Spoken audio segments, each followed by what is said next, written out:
আজকের recipe chicken stew. এটা খুবই সুস্বাদু ইউনিক একটা রেসিপি। এর জন্য আমি 200 গ্রাম চিকেন, পেঁপে, গাজর, ক্যাপসিকাম, বিনস, টমেটো, পেঁয়াজ, আদা, রসুন আর কিছু গোটা গরম মশলা নিয়ে নিলাম। তারপরে প্রেসার কুকার গ্যাসের মধ্যে বসিয়ে তার মধ্যে সাদা তেল দিয়ে দিলাম।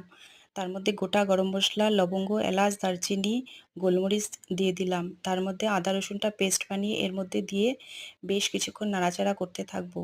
আদা রসুনের কাঁচা গন্ধটা চলে গেলে সবজিগুলো এক এক করে আমি প্রেসার কুকারে দিয়ে দেব। এরপরে ভালো করে নাড়াচাড়া করতে থাকবো।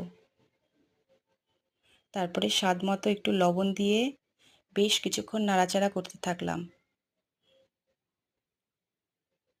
এরপর চিকেনটা নিয়ে এই সবজিগুলোর মধ্যে মিশিয়ে দিলাম। মিশিয়েও বেশ কিছুক্ষণ নাড়াচাড়া করতে থাকবো যতক্ষণ চিকেনের কালারটা একটু চেঞ্জ না হয়ে আসে।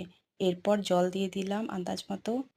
তারপরে কিছু গোলমরিচ নিয়ে এটা পিষে মিশিয়ে দিলাম। তারপরে ঢাকনাটা বন্ধ করে দিলাম। দুটো সিটি আসা অবধি আমি অপেক্ষা করব। এরপর কিছুটা বাটার নিয়ে এর মধ্যে মিশিয়ে দিলাম। আমার জলটা একটু বেশি ছিল বলে আমি তারপরে একটু ফুটিয়ে নিয়েছি।